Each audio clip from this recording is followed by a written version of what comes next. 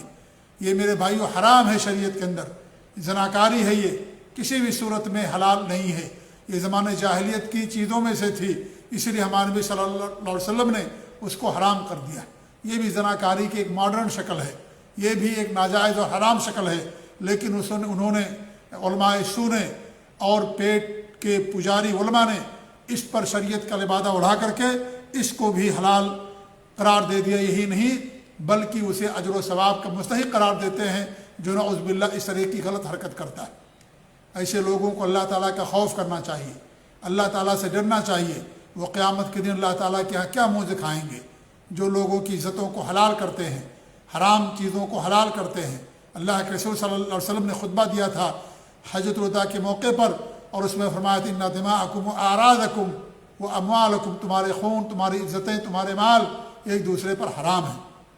ایک عورت، مسلمان عورت کی عزت سے کھلواڑ کرنا کس قدر لوگوں نے شریعت کا نام لے کر کے اسے حلال کر لیا۔ ایک رات کے لیے، 2 رات کے لیے اگر کوئی آدمی اپنی بیوی کو طلاق دے دیتا ہے، ایک مجلس میں 3 طلاق، اسے دوسروں کے پاس بھیجتے ہیں، اور 2-3 دن اس کے پاس رہنے کے بعد پھر اسے اپنے پاس لے کر کے آتے ہیں اور اسے باقاعدہ اپنے لیے حلال سمجھتے ہیں۔ یہ غیرت مر چکی ہے مسلمانوں کی، یہ انتہائی، یعنی یہ اسلام کے نام پر بدنما داغ ہے، ایک دھبا ہے جو آج مسلمانوں کے معاشرے کے اندر یہ چیز پائی جاتی ہے۔ ایسا نہیں کہ یہ چیز ختم ہو گئی میرے بھائیوں، یہ چیز آج مسلم معاشرے کے اندر ایک کلنک ہے، ایک بدنما داغ ہے جو ہمارے معاشرے کے اندر پایا جاتا ہے۔ ایک مجلس کی 3 طلاق ایک ہی ہوتی ہے صحیح قول کے مطابق، لیکن اگر آپ اسے 3 مانتے ہیں تو امت کا ایک طبقہ اس کو 3 مانتا ہے، لیکن حلالہ، یہ جو زناکاری، اسے کسی نے حلال نہیں قرار دیا۔ شریعت کے اندر حرام ہے وہ، کسی بھی مسلک کے اندر، چاہے امام ابو حنیفہ رحمۃ اللہ علیہ ہوں، انہوں نے بھی اس کو حلال نہیں قرار دیا، انہوں نے مکروہ قرار دیا، اور مکروہ امام ابو حنیفہ رحمۃ اللہ علیہ کے نزدیک حرام کے معنی میں۔ پہلے جو لوگ تھے ان کے ہاں مکروہ حرام کے معنی میں ہوتا تھا۔ مکروہ کی اصطلاح جو اب چلی ہے اس زمانے میں وہ اصطلاح نہیں تھی، مکروہ حرام کے معنی میں ہوا کرتا تھا۔ تو اگر انہوں نے مکروہ قرار دیا ہے تو اس کا مطلب یہ کہ وہ حرام ہے شریعت کے اندر۔ قرآن میں اللہ رب العالمین نے زنا کو مکروہ قرار دیا، تو کیا وہ مکروہ ہے؟ نہیں، وہ حرام ہے، ہمیشہ کے لیے حرام ہے۔ تو ایسے ہی حلالہ بھی ہمیشہ کے لیے حرام ہے، لیکن بربادی ہو ایسے برے علماء جو امام ابو حنیفہ رحمۃ اللہ علیہ جیسے نیک اور متقی، پرہیزگار اور شریف، زہد و ورع اور اس طریقے سے اللہ تعالیٰ سے ڈرنے والے ایسے شخص اور اتنے بڑے امام کا نام لے کر کے اس چیز کو حلال کرتے ہیں، نعوذ باللہ من ذالک، ان کے ماننے والے لوگ آج اسے حلال کرتے ہیں۔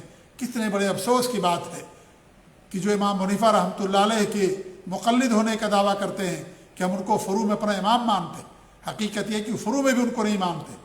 آپ دیکھیں امام حنیفہ رحمۃ اللہ علیہ نے کبھی بھی حلالہ کو حلال نہیں قرار دیا، حرام قرار دیا انہوں نے۔ پڑھیے ان کے تلامذہ کی کتابیں اور اس دور کے لوگوں کے مصطلحات، آپ کے بات میں آئے گی کہ اس زمانے میں لوگ مکروہ کو حرام کے معنی میں استعمال کرتے تھے، حرام سمجھتے تھے۔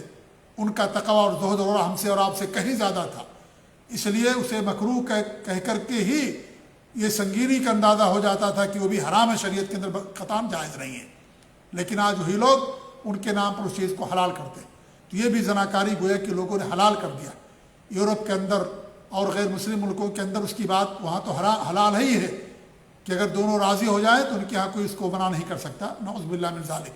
اس لیے آپ دیکھیے وہاں کس قدر ناجائز اولاد کی کثرت اور اسقاط حمل کس قدر وہاں پر زیادہ ہو رہا ہے، پورا معاشرہ کھوکھلا ہو چکا ہے، پورا معاشرہ تباہی اور بربادی کے دہانے پر آ چکا ہے، لوگ پریشان ہو چکے ہیں۔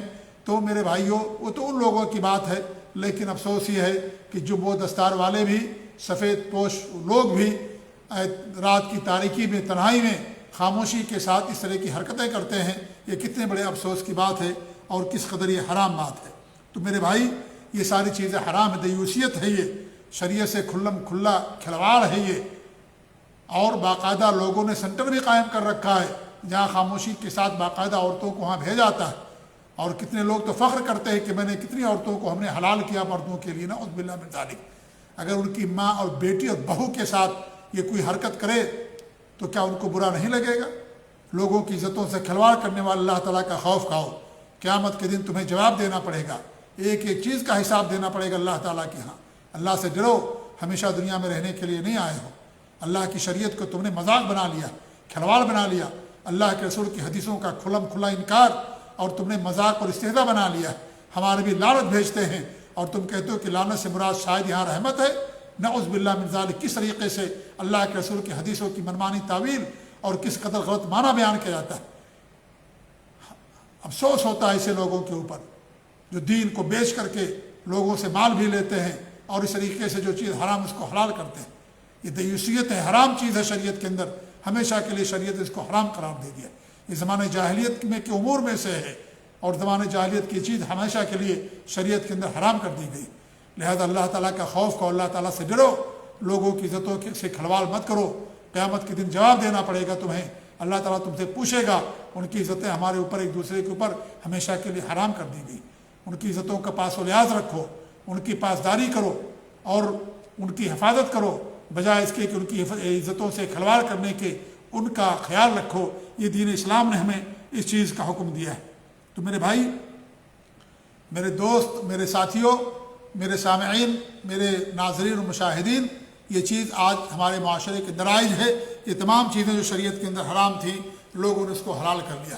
یہی نہیں میرے بھائیوں، لوگوں نے شرک کو بھی حلال کر لیا ہے، اور یہ بھی آئے گا انشاءاللہ قیامت کی نشانیوں میں سے ایک نشانی کہ اس وقت تک نہیں ہوگی قیامت جب تک کہ امت کے اندر، مسلمانوں کے اندر شرک پیدا نہیں ہو جائے گا۔ آج لوگ شرک کو حلال کر دیے ہیں، اس کا نام عقیدت، اس کا نام توحید، اس کا نام توسل، اور نہ جانے کیا کیا نام دے کر کے لوگوں نے شرک کو بھی اپنے لیے حلال کر لیا۔ یہ ساری چیزیں انشاءاللہ اگلے درس کے اندر آئیں گے آگے، تو بتانا یہ مقصد ہے کہ یہ بھی قیامت کی نشانیوں میں سے نشانیاں ہیں جو آج ہمارے معاشرے کے اندر پوری ہو چکی ہیں۔ اس طریقے سے مردوں کی قلت اور عورتوں کی کثرت یہ بھی قیامت کی نشانی ہے، جیسا کہ میں نے بیان کیا۔ ابو موسیٰ اشعری رضی اللہ عنہ فرماتے ہیں کہ اللہ کے رسول صلی اللہ علیہ وسلم کے ارشاد ہے، لوگوں پر ایک زمانہ ایسا آئے گا کہ آدمی سونا کا صدقہ لے کر نکلے گا لیکن اسے قبول کرنے والا کوئی نہیں ملے گا، اور ایک مرد کی نگرانی میں 40 عورتیں ہوں گی، اور یہ مردوں کی قلت اور عورتوں کی کثرت کے سبب ہوگا۔ یعنی عورتوں کی زیادہ پیدائش ہوگی، عورتیں زیادہ ہوں گی، اور ایک مرد جو ہے 40 عورتوں کا نگراں ہوگا، ان کے نام نفقے کا مالک ہوگا، ان کی کفالت کرنے والا ہوگا۔ یہ صورتحال ہوگی، یعنی یہ کہ شوہروں کا انتقال ہو جائے گا، یا اس طریقے سے جنگوں کے اندر عورتوں مردوں کی کو قتل کر دیا جاتا ہے۔ تو اس صورت میں عورتوں کی پیدائش تو اسے بھی زیادہ ہے، لیکن اس وجہ سے بھی زیادہ مرد لوگوں کی وفات اور قتل ہو جانے کی بنا پر عورتوں کی کثرت زیادہ ہوگی، یہاں تک کہ ایک مرد 40 عورتوں کا نگراں ہوگا، یعنی ان کا دیکھ بھال کرے گا، ان کا خرچ برداشت کرے گا، اور اس طریقے سے ان پر نام نفقہ، ان کے نام نفقے کا ذمہ دار ہوگا، یا اس طریقے سے ان کی دیکھ بھال کرے گا۔ یہ صورتحال ہو جائے گی۔ ایسے حضرت مالک رضی اللہ عنہ کی حدیث اس سے پہلے میں آپ کے سامنے پیش کر چکا ہوں، جو صحیح بخاری کی روایت ہے کہ آپ نے فرمایا کہ قیامت کی نشانیوں میں سے ہے کہ علم اٹھ جائے گا، جہالت عام ہو جائے گی، زنا عام ہوگا، شراب نوشی عام ہو جائے گی، مردوں کی قلت اور عورتوں کی کثرت ہو جائے گی، حتیٰ کہ 50 عورتوں کا ایک مرد نگراں اور ذمہ دار ہوگا۔